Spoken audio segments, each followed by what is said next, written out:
U.S. Secretary of State Marco Rubio and Chinese Foreign Minister Wang delivered back-to-back speeches Saturday at the Munich Security Conference. Their remarks highlighted sharply different visions for the future of global security. Rubio emphasized what he called the shared roots of the United States and Europe, saying America is a child of Europe. He also stressed that the Western alliance must defend its civilization and undertake reforms to fulfill the goal. Meanwhile, Wang described China and Europe as partners rather than rivals. However, he avoided directly addressing concerns over Beijing's support for Russia's invasion of Ukraine. It's an issue that European leaders view as a direct threat to the continent's security and stability. Beyond Europe, Taiwan remains one of the central flashpoints in U.S.-China tensions. Chinese Foreign Minister Wang Yi again promoted the One China principle, calling Taiwan an internal issue for Beijing.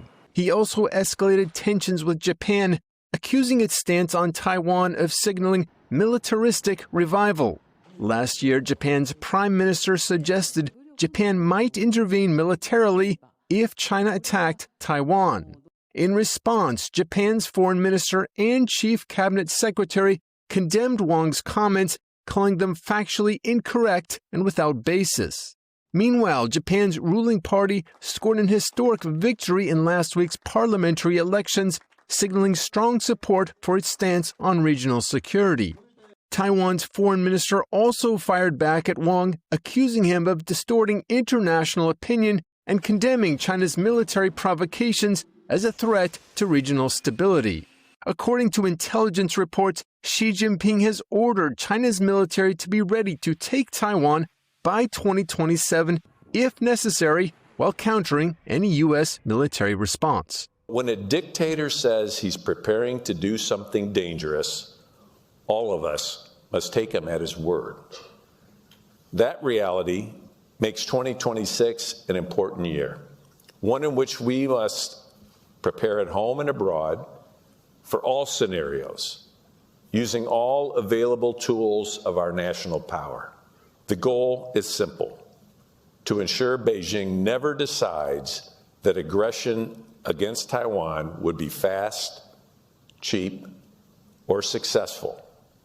Although U.S. Secretary of State Marco Rubio didn't mention Taiwan directly, he noted that U.S.-China interests are deeply at odds. And over in Washington, President Trump has escalated arms sales to Taiwan. Meanwhile, Congress moves forward with new support legislation, including the Taiwan Protection Act, aimed at deterring Chinese military action through economic sanctions.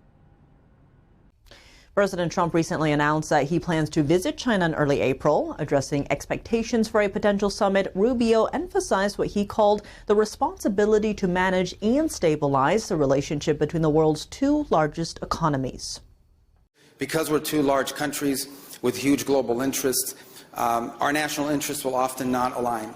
Their national interests and ours will not align, and we owe it to the world to try to manage those as best we can, obviously avoiding conflict, both economic and worse.